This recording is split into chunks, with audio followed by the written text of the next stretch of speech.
Welcome to the show. Today we're going to be talking about some wide receiver trade targets I'd be looking to either buy or sell for Week 10 of fantasy football this year. Real quick, if you're new here, make sure to leave a like and subscribe, watch the other videos, and now we can get into this week's. The first guy on my list this week is Travis Fulgham, and he's someone I'm looking to sell. He's been a stud these past 6 weeks, clocking in at the wide receiver 6 in half PPR, even with a bye week in there. He's done it against a range of defenses from the shitty and the Cowboys and Giants, the good like the Ravens, and the strangely porous against wide receivers Steelers defense. He's looked great and passes the eye test for being good at football, something a lot of other Eagles players don't, but his window of being a strong wide receiver 2, technically wide receiver 1 based on those numbers, might be closing with the Eagles offense getting closer to full strength.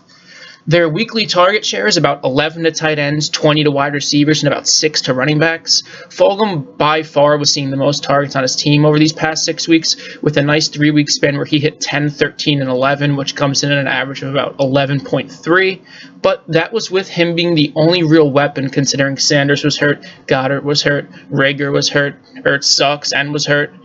And this week, the first week that Jalen Rager came back, he had 6 targets to Fulgham's 7, which for the first week back for a rookie to almost immediately split targets with the number 1 guy on the offense, it is concerning. Fulgham did still lead the team with 7, but this immediately diminished target share with the return of one of the major players who they clearly like given the draft capital and targets they gave to him plus the red zone touchdown he got. It might continue to trend that way as more players come back, like Dallas Goedert, Miles Sanders. They're both good for probably 5 targets a week to Miles Sanders. And the tight ends, as I said, they get 11 a week. Goddard might get 6 to 8 targets a week at this point. Now, I don't think Fulgham drops to 4 targets a week, even with everyone else returning, but I don't think we're going to be seeing the 11 per week that we had been for the past 6 weeks.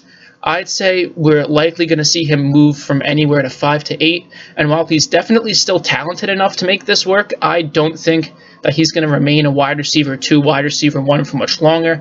I think he'll be a nice flex play. He's talented enough to make his targets into production, but that overwhelming target share just isn't going to be there moving forward. I'd try and grab a more established, high-floor receiver 1 or 2 out of Fulgham before he starts to decline a bit in production these next few weeks.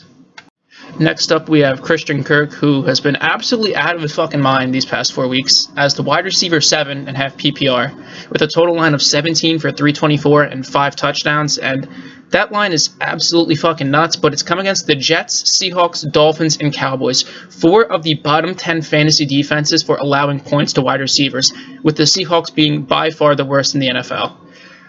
His upcoming schedule over the next 4 weeks, he has 3 top 10 fantasy defenses in points allowed, so it's going to be really tough. He does have the Seahawks thrown in there, so he's probably going to have another blow-up week, but I wouldn't really expect that crazy production that we've been seeing over the last 4 weeks for the future 4 weeks.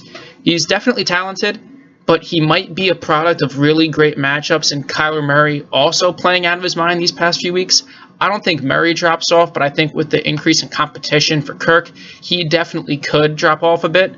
I think that we've seen the peak this year, so I would try and move him for somebody else, maybe a more established wide receiver 2, before the value starts to drop off when Christian Kirk plays actual defenses. Next guy up is Allen Robinson. Newsflash, he's good at football. The only problem is that every single quarterback he's played with ever sucks fucking ass, and he might just be cursed in that regard.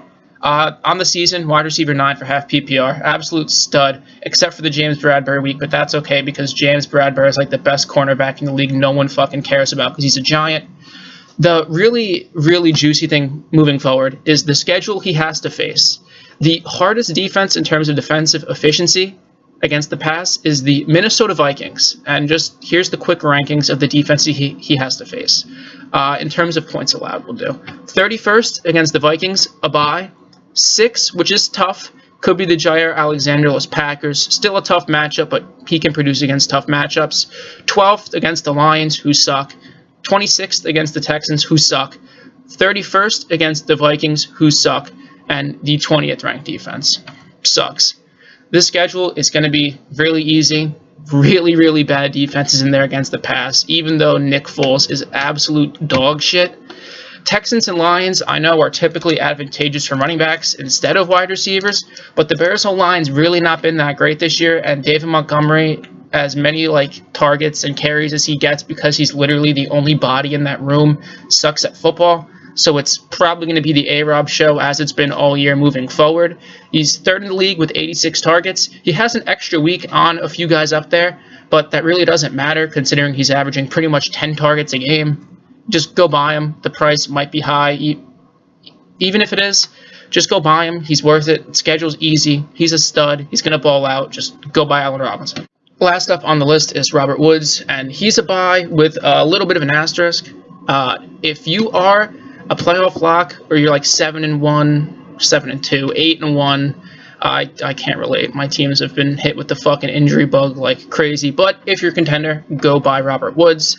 He's had a really up and down season with a few single-digit games, which really isn't what you want to see. But he also had a blow-up last week in garbage time against the Dolphins. This week he has Seattle, who suck, so he's going to be in line for a big week, especially since Cooper Kupp is dealing with like an oblique injury. Even if he's 100% going in, as per like team reports, you never know if it'll linger, so Woods will definitely be the number one there.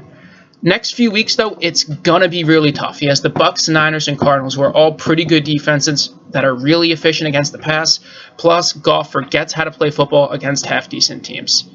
That's not why we're here, though. His playoff schedule is the Patriots, the Jets, and the Seahawks. The Patriots just got torched by the corpse of Joe Flacco. It was really stressful to watch as a Patriots fan, but squeaked out the win because Adam Gase insists on losing every single game this year. The Jets are the Jets. Adam Gase just mentioned it. Don't need to worry about them. And the Seahawks, as I've said about 4 times this video, suck ass. That might just be the best playoff schedule for a wide receiver, and it is one that should clearly be chased if you are a contender. You could buy after any of the games I mentioned earlier that are going to be tough, like Bucs, Niners, Cardinals. There might be a slight chance that you get him for a lower value than he should be at, but I would try and grab him now, even coming off of the high point against the Dolphins, if you really want to experience the blow-up against Seattle. Just keep in mind that the next 3 weeks following might be a bit tough. Hold out anyway, go get him, and ride that playoff schedule to a fucking championship. Real quick, a new addition. I talk about other wide receivers that are good at football. I have a few on here. One of them is Julio is really good at football. Julio Jones, good receiver, good football player. His playoff schedule is really tough with 3 top 10 defenses in terms of points allowed to receivers. But he's Julio. You're starting him regardless. Just keep in mind that the schedule is going to be a bit tough moving forward. So temper your expectations a bit. Next up is the Bucs receiving core. They should bounce back unless you're Mike Evans, who gets 1 target a game. I mean, Marshawn Lattimore got 2, but 0 catches. Thank God they're not playing the Saints in the playoffs. That's really good. They're actually playing the Vikings, Falcons, and Lions. Vikings suck, Falcons suck if you're a receiver, and the Lions suck if you're a receiver. Not suck as in, like, it's a hard matchup. Suck as in they're terrible on fucking defense against those positions. So, yeah. Antonio Brown, I told you to get him, like, 2 weeks ago. Try and get him. Chris Godwin is like half dead, but still, that schedule is going to be really enticing. I don't think the Tom Brady and Buccaneers we saw this week is going to be what we see moving forward. Apparently, PFF graded out that Saints game as the single best defensive performance like ever. That's never going to happen again. They're not going to play a defense that good every week. Brady's going to be pissed because it's what Brady does. He fucking gets a chip on his shoulder, even though he's the best quarterback of all time. It's ridiculous, but it works. So, yeah, go get Bucs wide receivers. Probably not Mike Evans, unless you want fucking 2 targets a game, and one of them might be a 6-yard touchdown. The other one will be like a 3-yard dump-off. Go get Godwin, go get Brown, and have some confidence in the playoffs if you go get them. So, just to recap real quick, I'm trying to sell Fulgham and Christian Kirk. I think the value is going to go down. They'll still be fine plays, just I think their value's peaked for the season. Go buy Allen Robinson. He's top 10, but like that's playoff schedule, and the schedule moving forward as a whole, it's going to be really nice. And Robert Woods, great matchup this week, shitty matchup the next 3 weeks, then a golden playoff schedule. You could try and buy him off of one of the low weeks, but just in case you want to see Seattle blow up in there, go get him right now. Never hurts. And, yeah, be worried about Julio slightly. You're still going to start him because it's fucking Julio Jones. And, I mean, go get some Bucs receivers if you want. If you have them, just hold on to them. You've made it this far with them, unless you're out of the playoffs, then that sucks. But if you're a contender and you have a Bucs receiver, try and ride him out until that playoff schedule. It's really, really easy, so they should put up a lot of points, unless you're Mike Evans. So, yeah, that's the quick little recap. that's going to be it for this week. If you enjoyed, make sure to leave a like, comment, and subscribe. If you didn't, leave a dislike, leave me a comment. Tell me what I did wrong. Always looking to get better. Glad I could talk fantasy with y'all for about 8 minutes. I don't know how long this video is. I check after I film it. But yeah, I should have a video coming out either tomorrow or Saturday about some running backs I'd be looking forward to. And that's going to be it. Peace.